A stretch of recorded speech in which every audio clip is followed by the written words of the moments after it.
Locked inside San Quentin, the night a prisoner disappeared without a trace. Like, subscribe, and leave a comment, because some doors should never open, and some stories don't want to be told. The fog rolled in thick off the San Francisco Bay, pressing against the razor wire like a living thing.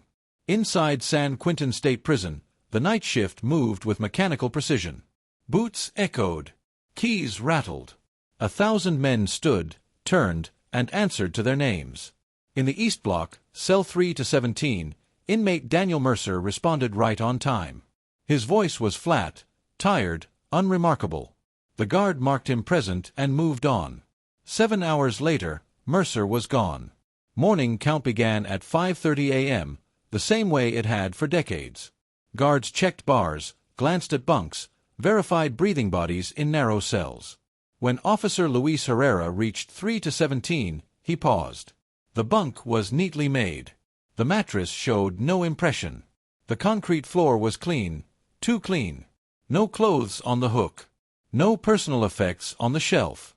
It looked like a cell prepared for intake, not one occupied the night before. Herrera called it in, trying to keep his voice steady. "We've got an empty cell. Inmate Daniel Mercer. Last confirmed at night count." The cell door was still locked from the outside.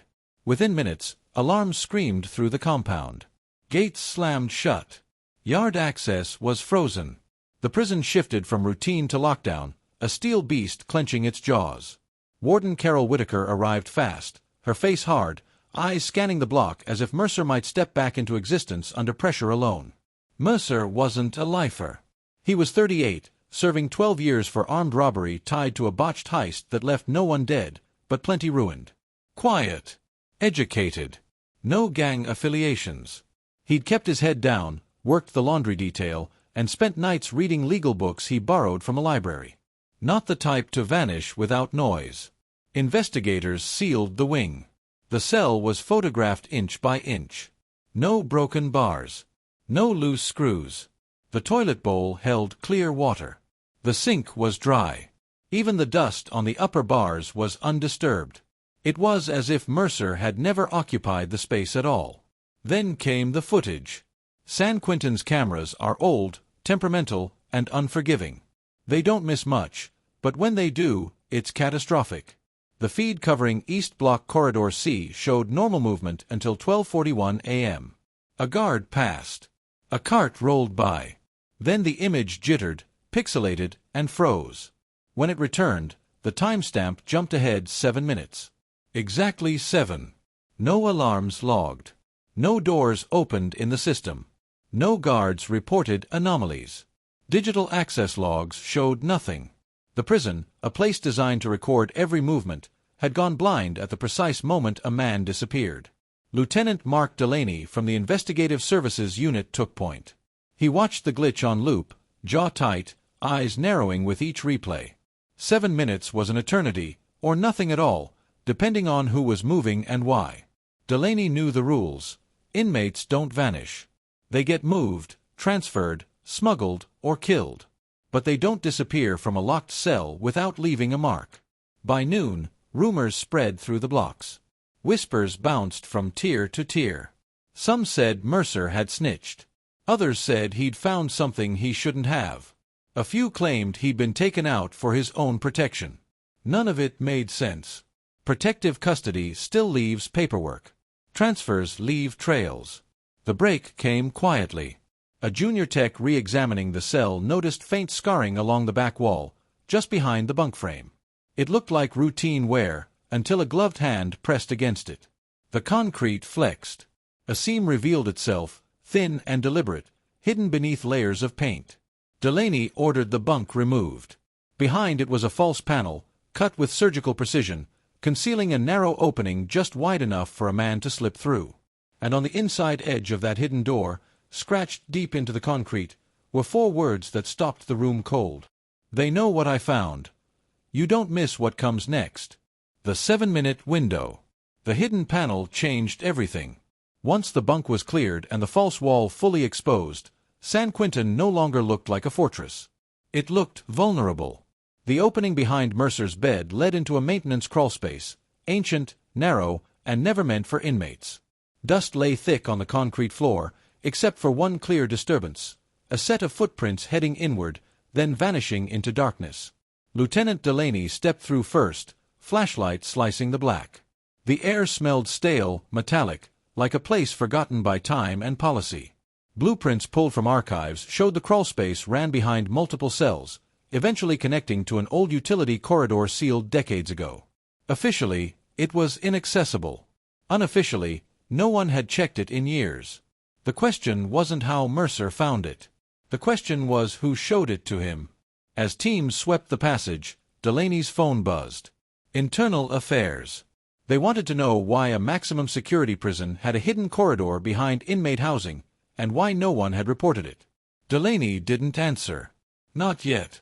Inside Mercer's cell, investigators turned to what little he'd left behind. A legal notebook sat tucked beneath the mattress, missed during the first sweep. Inside were dense notes written in careful block letters. Names, dates, transaction codes, references to shell companies and inmate work programs tied to outside contractors. Mercer hadn't just been reading law books. He'd been building a case. Financial crimes inside prison walls aren't unusual. Commissary scams, kickbacks, favors for favors. But Mercer's notes pointed higher. Much higher. A private vendor responsible for maintenance contracts. Inflated invoices. Payments routed through third parties. And repeated mentions of a single phrase, East Block renovations. The same block where the false wall had been installed. Delaney felt the clock accelerate. If Mercer had uncovered corruption that reached into prison administration, or beyond, it explained the silence. The missing alarms. The 7-minute blind spot. Someone with access had cleared the way.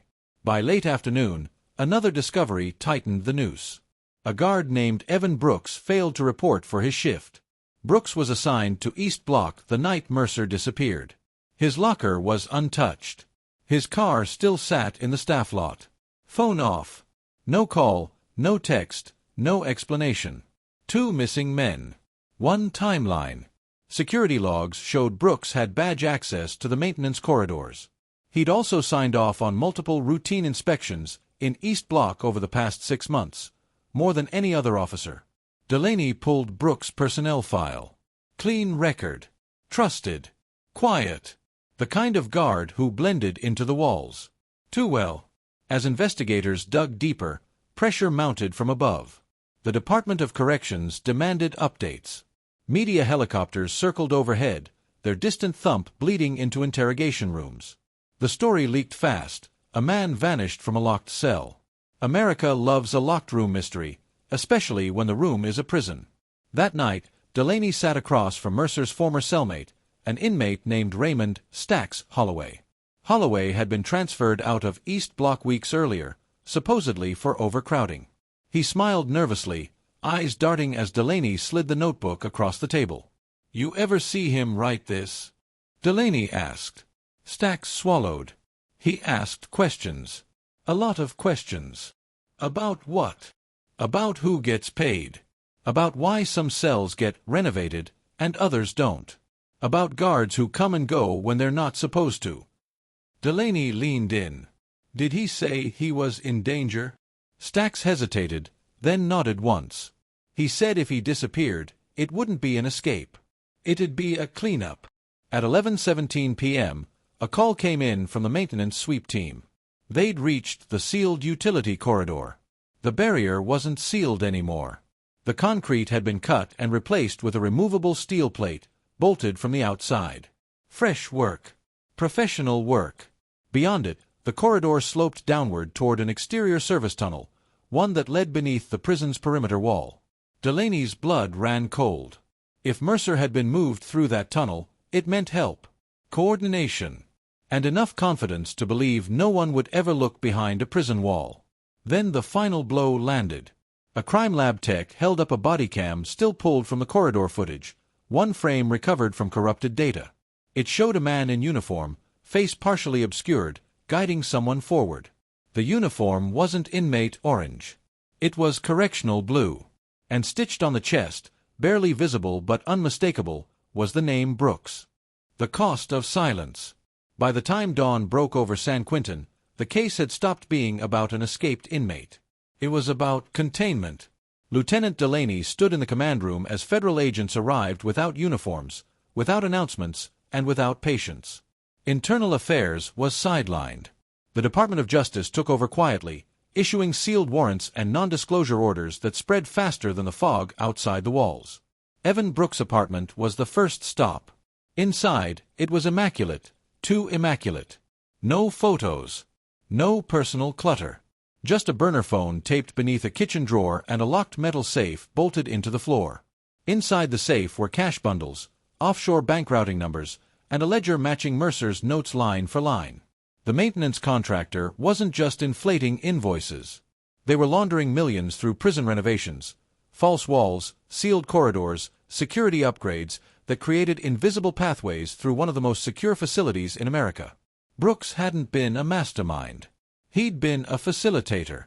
The man who opened doors and looked the other way. But Mercer had noticed. And Mercer had documented everything. What no one could answer was why Mercer had agreed to move through that tunnel. The answer came hours later, buried in encrypted files pulled from his notebook scans. Mercer had filed a sealed whistleblower complaint, scheduled to be transmitted to federal servers at 1 a.m. the night he vanished. The upload never happened. At 12:41 a.m., the cameras glitched.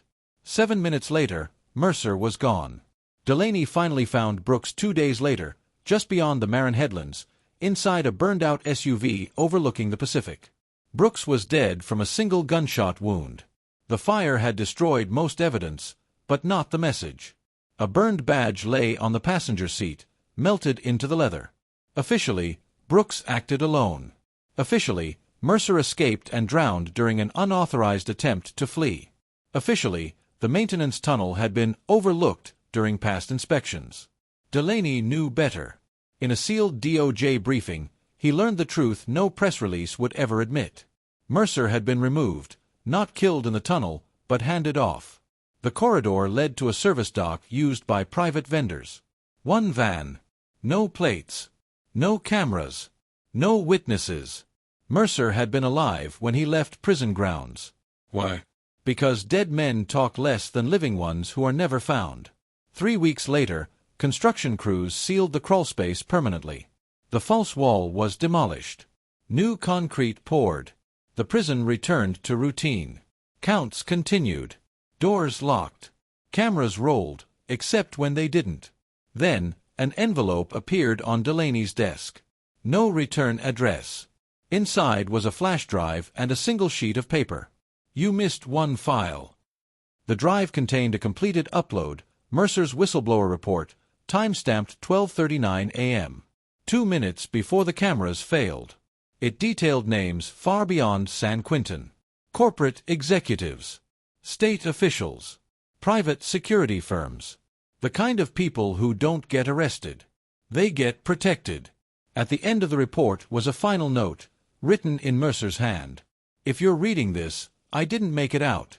But they didn't stop it either. The report went public 6 months later, stripped of names, redacted until it was almost meaningless. No indictments followed. No trials. Just resignations, restructuring, and silence. Daniel Mercer was never found. His bed in cell 3 to 17 remained untouched for years, unofficially avoided by inmates and guards alike. Not because of ghosts, but because everyone knew what had happened there. A man discovered the truth. And the prison erased him. They say San Quentin holds some of the most dangerous criminals in the country. But the most dangerous thing inside those walls was never locked behind bars. And if this story stayed with you, make sure you're here for the next one. Some disappearances are just the beginning.